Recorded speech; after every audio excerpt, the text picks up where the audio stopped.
መንግስት ተገቢውን ፕሮጀክት መመደብ ባለመቻሉ አባይና ጣናን ግብጾች ለውሃም ለመስኖም ለቤት ውሃም ለሚጠጣ ውሃም ይጠቀሙበታል።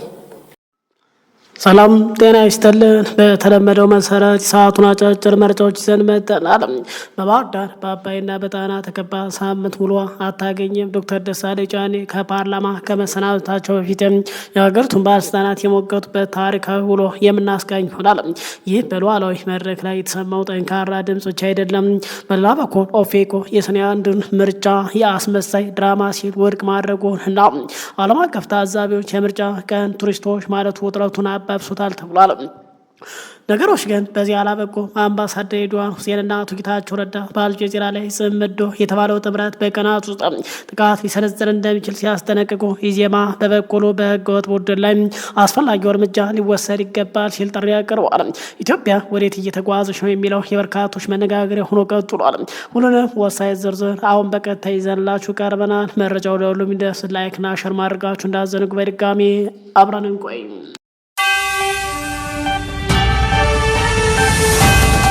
በቅድሚያ የፓርላማውን ውሎ ወደ እናንተ ላጋራ። የዘንድሮ ሀገራዊ በጀት ለማጽደቅ በተሰበሰበው የህዝብ ተወካዮች ምክር ቤት መድረክ ላይ የተመዘገበው ታሪካዊ ክስተት ዶክተር ደሳለኝ ጫኔ የፓርላማውን የስራ ዘመን ማጠናቀቂያ ተከትሎ ከመሰናበታቸው በፊት የሀገሪቱን ከፍተኛ የፋይናንስ ባለስልጣንና አፈጉባኤውን የሞገቱበት ጠንከር ያለ ጥያቄ ሲያቀርቡ ተደምጠዋል።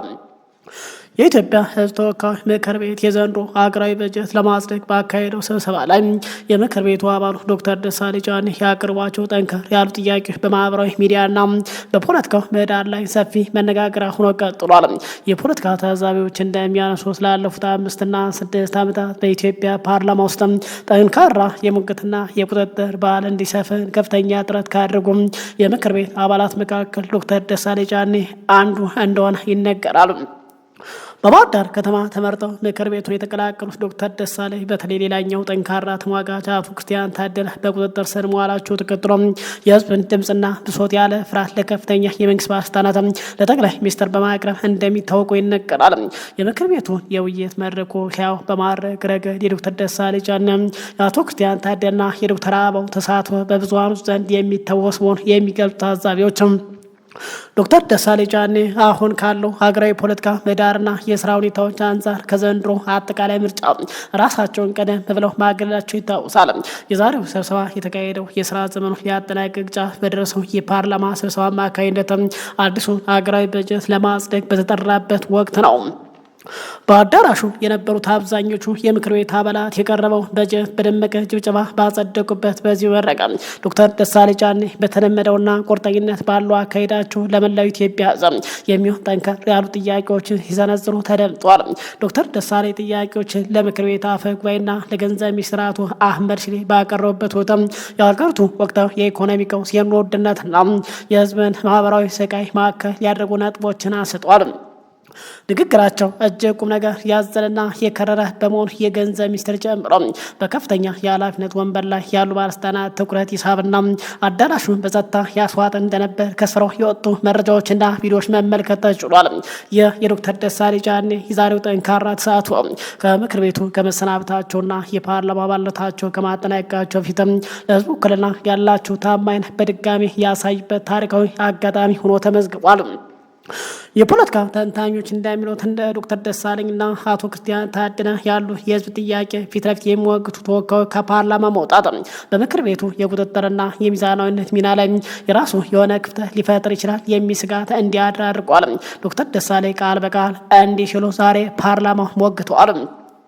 የመጀመሪያው ዶክተር ደሳለኝ ያነሱት ነጥብ የካፒታልና የመደበኛ ወጪዎች አለመመጣጠን የተመለከተ ነው። ባለፉት 5 ዓመታት በተደጋጋሚ የሚያነሱት ጉዳይ መሆኑ የገለጹት የምክር ቤት አባሉ ዘንድሮ ለመደበኛ ወጪዎች 1.2 ትሪሊዮን ብር ሲመደብ ለካፒታል ወጪ ግን 568 ቢሊዮን ብር ብቻ መመደቡን ተችቷል።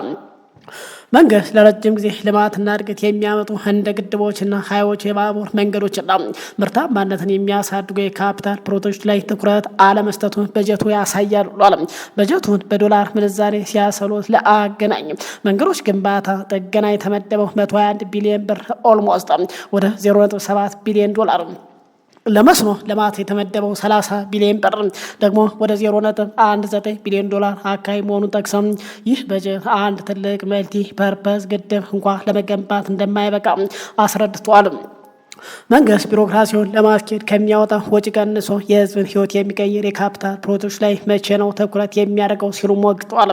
ሌላኛው ዶክተር ደሳለኝ የሞገቱበት ጉዳይ ከመደበኛ ወጪ ውስጥ 904 ቢሊዮን ብር የሚሆነው ከፍተኛ ገንዘብ ልዩ ልዩ ወጪዎች በሚል ስያሜ መመዝገቡን ኮንነዋል። ሰነዱ በትናንትናው ዕለት በጣም ዘግቶ እንደደረሳቸው የጠቀሱ ተወካዩ ከዚሁ 331 ቢሊዮን ብር ለአስተዳደር ለኢኮኖሚና ለማህበራዊ አገልግሎት ሲሆን ለትምህርትና አጠቃላይ ጤና የተመደበው 126 ቢሊዮን ብር ብቻ መሆኑን ጠቁሟል። የቀረው በጀት ለምን ጉዳይ እንደሚውል በተለይ ለሀገር ውስጥና ለውጭ ዕዳ ክፍያ የሚውል መሆኑን በግልጽ እንዲብራራ ጠይቀዋል። ከዚህ ጋር በማያያዝ ባለፈው ዓመት ተመሳሳይ ጥያቄ አንስተው የደሞዝ ጭማሪ የለም ከተባለ ከአንድ ወር በኋላ ጭማሪ መደረጉን አስታውሰው በአሁኑ ወቅት የመንግስት ሰራተኛ በኑሮ ውድነትና በውጭ ምንዛሬ ለውጥ ምክንያት በከፍተኛ ሁኔታ እየተሰቃየ በመሆኑ በዘንድሮ በጀት ውስጥ የደሞዝ ጭማሪ ታስበው ወይ ሲሉ ሚኒስትሩን ጠይቀዋል። በተጨማሪ በየክልሉ ያሉ ድሆችን ለመደገፍ የሚውለው የኤስዲጂ በጀት ዘንድሮ 14 ቢሊዮን ብር ወይም ከጠቅላላ በጀት 0.59% ብቻ መሆኑ ሀገሪቱ ከገባችበት ዓለም አቀፍ ኮሚትመንት አንጻር እጅግ በጣም ትንሽ ነው ሲሉ ወቅሰዋል።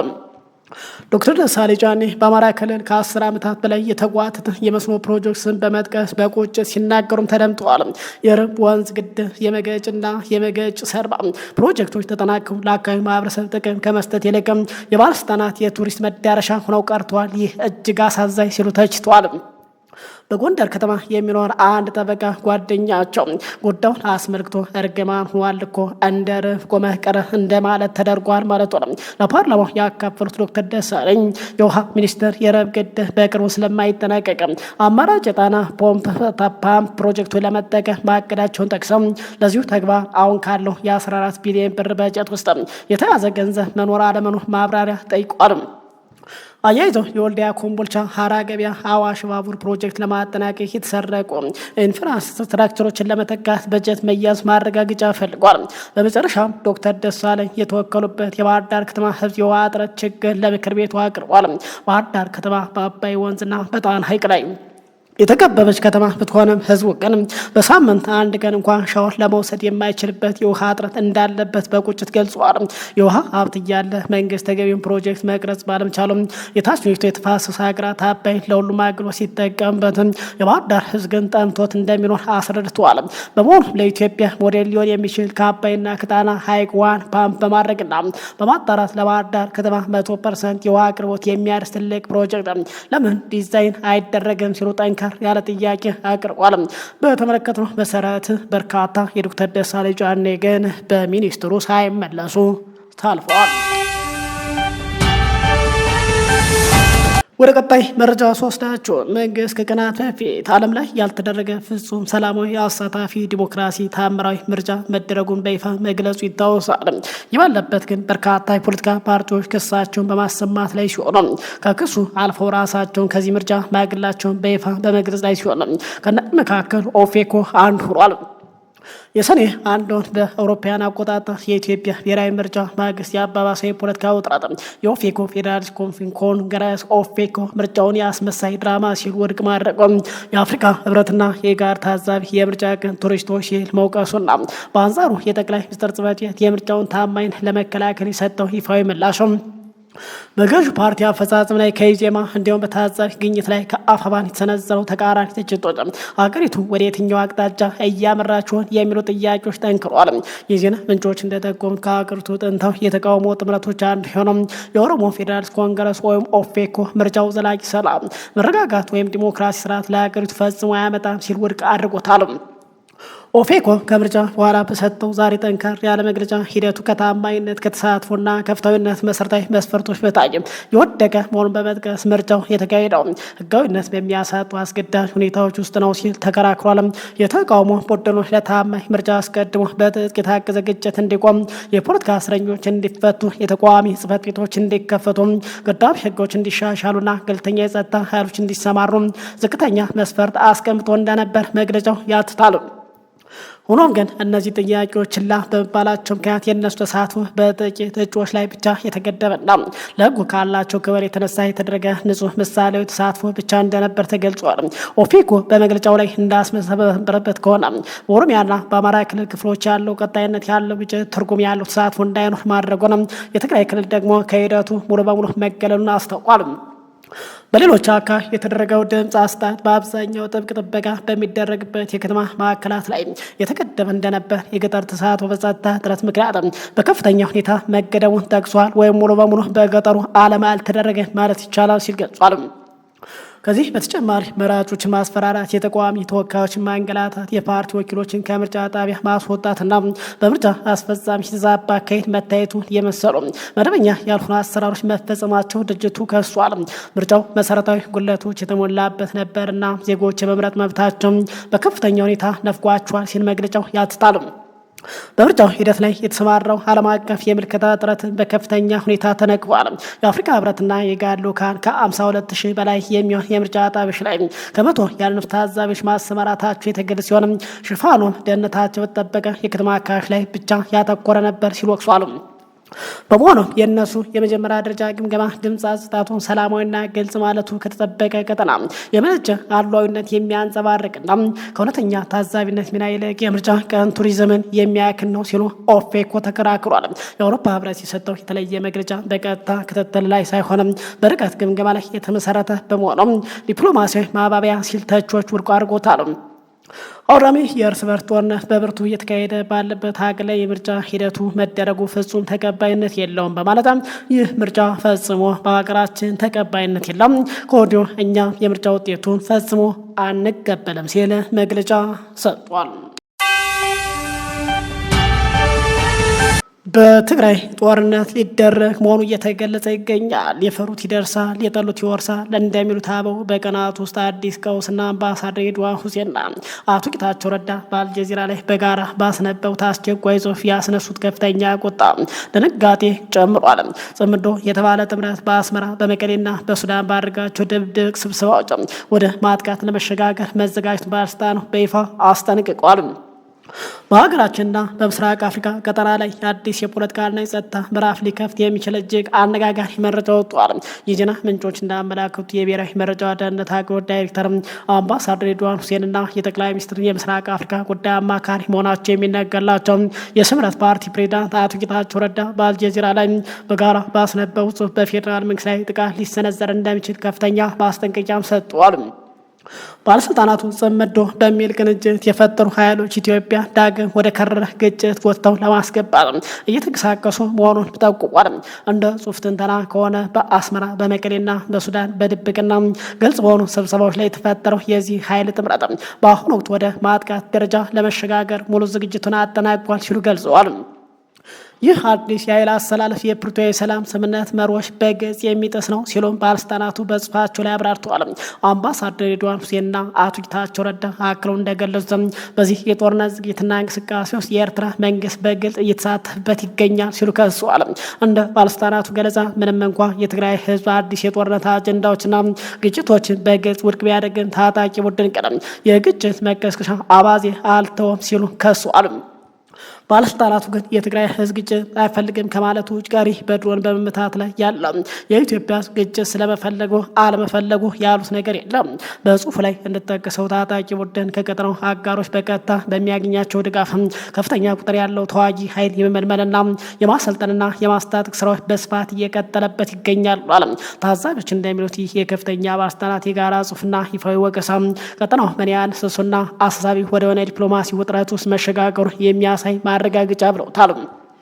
ባለስልጣናቱ ኢትዮጵያ ዳግም ወደ ሌላ አላስፈላጊ ከባድ ግጭት ተስፋ መግባት የለባትም በሚል ባስነበቡት በዚህ ጽሁፍ ዓለም አቀፍ ማህበረሰቡ አስቸኳይና ቁርጠኛ እርምጃ እንዲወስድም ጥሪ አቅርቧል። በታጣቂ ቡድንና በአጋሮቹ ላይ ተጽዕኖ ወይም አቅም ያለው ማንኛውም ዓለም አቀፍ አካልም ወደ ሌላ ግጭት ውስጥ እንዳይገባ ከፍተኛ ዲፕሎማሲያዊ ግፊት ማድረግ እጅግ አስፈላጊ መሆኑን ጠቅሰዋል። ለኢትዮጵያ ዳግም ወደ ግጭት መመለስ በሀገር ውስጥ ደረጃ የሚያስከትለው ውድመት ብቻ ሳይሆን አስከፊ ቀጠናዊ መዘዞችና የምስራቅ አፍሪካ አለመረጋጋት ይበልጥ እንደሚያባብሰው ባለስልጣናቱ በጽኑ አስጠንቅቀዋል።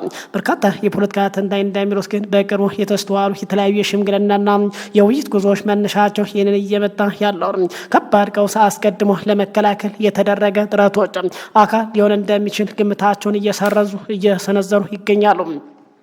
ይህ ባለበት ዛሬ ደግሞ ዜማ የፌዴራል መንግስት ህወሓት ላይ እርምጃ ይውሰድ ሲል ጥሪ አቅርቧል። አካሄዱ መኢሶንን ይመስላል በሚል የሚተቸው ዜማ በትግራይ የአንዣበበ ወታደራዊ ውጥረት በተመለከተ ዛሬ መግለጫ ሰጥቷል። የፌዴራል መንግስት ህወሓት ላይ እርምጃ እንዲወስድም ጥሪ አቅርቧል። ህወሓት ደርግን ጥሎ ስልጣን ከተቆጣጠረ አንስቶ የሰራቸው ጥፋቶች የሚዘረዝረው መግለጫ አሁን ላለው ሀገራዊ ችግር መንስኤው ህወሓት ያሰፈነ የብሔር ፖለቲካ እንደሆነም ይዘረዝራል።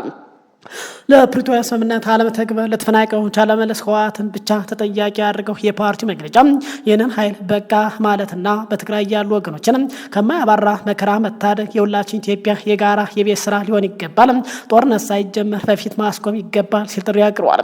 እንደ ህወሓት አይነት ደም የማይጠረጋ አካልና እሱን የሚዘውሩ ጥቂት ግለሰቦች በቃች ብሎ ለማስቆምና የትግራይ ህዝብን ካላስፈላጊ መከራ ለመታደግ በህዝብ ላይ ምንም አይነት መስዋዕትነት በማያስከፍል መልኩ በህገ ወጥ ቡድን ላይ ነጥሎ አስፈላጊውን እርምጃ በፍጥነት መንግስት እንዲወስድ ጥሪ አቅርቧል። ዛሬ እንግዲህ ኦሉሴጉን ኦባሳንጆ ልኡካቸውን ይዘው ወደ መቀሌ ገብተዋል። በአጠቃላይ ከሰዓታት በኋላ ወይም ከቀናት በኋላ ምን ይሆናል የሚለው በርካቶች ጉጉት ሆኗል። ክቡራን አድማጭ ተመልካቾች ሰዓቱ መረጃ ይመስላል። ከሰዓታት በኋላ በላ ምርጫ እንገናኛለን። እስከዛው ሰላም ቆዩ።